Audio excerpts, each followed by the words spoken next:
कुछ दिनों पहले की बात है। 29 साल के अंकित दिल्ली में अपने घर में एसी चलाकर रात में सो रहे थे। सुबह के 4 बजे अचानक उनके सीने में दर्द उठा। दर्द इतना बुरा था कि नींद खुल गई। शरीर पसीने से तरबतर था। घर में कोई नहीं था जो अंकित को अस्पताल ले जा सकता। अंकित ने कराहते हुए दर्द को सहा। घंटे भर में दर्द कम हुआ तो फिर से नींद आ गई। सोकर उठे तो तबीयत थोड़ी ठीक लगी, तो अंकित ने डॉक्टर के पास जाने का फैसला टाल दिया। लेकिन अगले दिन चलने फिरने से लेकर रोजमर्रा के काम में भी उन्हें दिक्कत आई। इसलिए अंकित ने डॉक्टर के पास जाने का फैसला किया। डॉक्टर ने अंकित की बात सुनकर उन्हें इकोकार्डियोग्राम कराने की सलाह दी। इकोकार्डियोग्राम में पता चला कि 36 घंटे पहले अंकित को जो दर्द उठा था वो हार्ट अटैक था। डॉक्टर की बात सुनकर अंकित के होश उड़ गए। वो समझ ही नहीं पा रहे थे कि इतनी कम उम्र में हार्ट अटैक कैसे आ सकता है।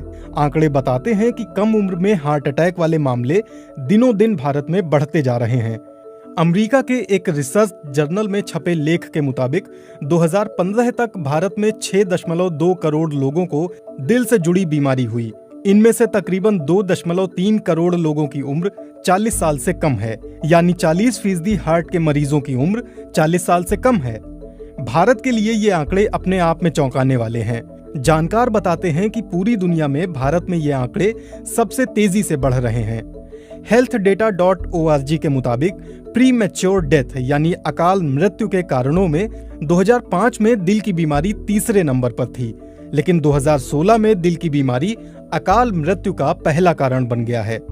10-15 साल पहले तक दिल की बीमारी को अक्सर बुजुर्गों से जोड़कर देखा जाता था, लेकिन पिछले एक दशक में दिल से जुड़ी बीमारी के आंकड़े कुछ और कहानी कहने लगे हैं। देश के जाने माने कार्डियोलॉजिस्ट और पद्मश्री से सम्मानित डॉक्टर S.C. मनचंदा के मुताबिक दरअसल देश के युवाओं का दिल कमजोर हो गया है। डॉक्टर मनचंदा फिलहाल दिल्ली के सर गंगाराम हॉस्पिटल में हैं। इससे पहले वो एम्स में कार्डियो विभाग के कई सालों तक हेड रह चुके हैं। उनके मुताबिक कमजोर दिल का कारण हमारे नए जमाने की जीवन शैली है।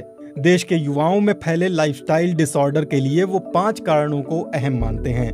जीवन में तनाव, खाने की गलत आदत, कंप्यूटर इलेक्ट्रॉनिक उपकरणों पर देर तक काम करना, स्मोकिंग, तंबाकू, शराब की लत और पर्यावरण का प्रदूषण। अंकित ने भी BBC को बताया कि 22 साल की उम्र से वो सिगरेट पीते थे।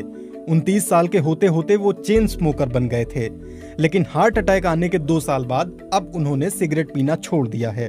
पर दिल की बीमारी के लिए उन्हें आज भी 3 दवाइयां रोज खानी पड़ती हैं। पढ़ने की उम्र में आजकल बच्चों में तनाव आम है। इतना ही नहीं, छात्रों के जीवन में खाने का गलत समय और पढ़ने के लिए इलेक्ट्रॉनिक उपकरणों का घंटों तक इस्तेमाल कोई नई बात नहीं है। डॉक्टरों की माने तो हार्ट अटैक का सबसे बड़ा लक्षण माना जाता है सीने में तेज दर्द। अक्सर किसी फिल्मी दृश्य में जब किसी को दिल का दौरा पड़ता है तो वो अपना सीना जोर से जकड़ लेता है। दर्द के मारे उसकी आंखों में घबराहट दिखने लगती है और वो जमीन पर गिर पड़ता है। हम सभी को लगता है कि दिल का दौरा पड़ने पर ऐसा ही एहसास होगा जैसे हमारे सीने को कुचला जा रहा है। ऐसी अनुभूति होती भी है, लेकिन हमेशा नहीं। जब दिल तक खून की आपूर्ति नहीं हो पाती है तो दिल का दौरा पड़ता है। आमतौर पर हमारी धमनियों के रास्ते में किसी तरह की रुकावट आने की वजह से खून दिल तक नहीं पहुंच पाता, इसीलिए सीने में तेज दर्द होता है। लेकिन कभी कभी दिल के दौरे में दर्द नहीं होता, इसे साइलेंट हार्ट अटैक कहा जाता है। healthdata.org के मुताबिक आज भी दुनिया में अलग अलग बीमारी से होने वाली मौतों में दिल की बीमारी सबसे बड़ी वजह है। इंडियन मेडिकल एसोसिएशन के डॉक्टर के अग्रवाल के मुताबिक महिलाओं में प्री मेनोपॉज हार्ट की बीमारी नहीं होती। इसके पीछे महिलाओं में पाए जाने वाले सेक्स हार्मोन्स हैं जो उन्हें दिल की बीमारी से बचाते हैं। लेकिन पिछले कुछ समय में महिलाओं में प्री मेनोपॉज वाली उम्र में भी हार्ट अटैक जैसी बीमारियां देखी जा रही हैं। पब्लिक हेल्थ फाउंडेशन के डॉक्टर श्रीनाथ रेड्डी के मुताबिक अगर कोई महिला स्मोकिंग करती है या गर्भ निरोधक पिल्स का लंबे समय से इस्तेमाल करती रही है तो प्राकृतिक रूप से उसके शरीर की हार्ट अटैक से लड़ने की क्षमता कम हो जाती है। डॉक्टर रेड्डी के मुताबिक मेनोपॉज के 5 साल बाद महिलाओं में भी हार्ट अटैक का खतरा पुरुषों के बराबर ही हो जाता है। कई तरह के शोध हैं जिनमें पाया गया है कि महिलाएं अक्सर सीने में दर्द को नजरअंदाज कर देती हैं और इसलिए इलाज उनको देर से मिलता है। हार्ट अटैक से बचने के लिए क्या करें? डॉक्टर मनचंदा के मुताबिक हार्ट अटैक के खतरे से बचने के लिए युवाओं को अपनी जीवन शैली में बदलाव लाने की जरूरत है। उनके मुताबिक बहुत हद तक योग से ये बदलाव संभव है। वो योग को हार्ट अटैक से बचाव का सबसे कारगर तरीका मानते हैं। डॉक्टर मनचंदा कहते हैं, योग से न सिर्फ तनाव दूर होता है बल्कि लोग शांत चित्त और ज्यादा एकाग्र होते हैं। हार्ट अटैक से बचना है तो ट्रांस फैट से बचें। इसके अलावा डॉक्टर मनचंदा के अनुसार युवाओं को दिल की बीमारी से बचाने के लिए सरकार को भी कुछ मदद करनी चाहिए।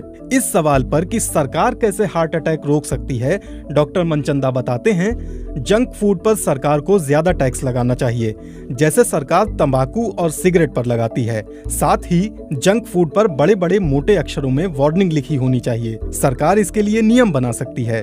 डॉक्टर मनचंदा की माने तो ऐसा करने से समस्या जड़ से खत्म तो नहीं होगी, लेकिन लोगों में जागरूकता जरूर बढ़ेगी। अक्सर ये भी सुनने में आता है कि हार्ट अटैक का सीधा संबंध शरीर के कोलेस्ट्रॉल लेवल से होता है, इसलिए अधिक तेल में तला हुआ खाना ना तो बनाएं न खाएं। लेकिन इस बात में कितनी सच्चाई है? डॉक्टर मनचंदा कहते हैं, कोलेस्ट्रॉल से नहीं लेकिन ट्रांस फैट से हार्ट अटैक में दिक्कत ज्यादा आ सकती है। ट्रांस फैट शरीर में अच्छे कोलेस्ट्रॉल को कम करता है और बुरे कोलेस्ट्रॉल को बढ़ाता है। वनस्पति और डालडा ट्रांस फैट के मुख्य स्रोत होते हैं, इसलिए इनसे बचना चाहिए।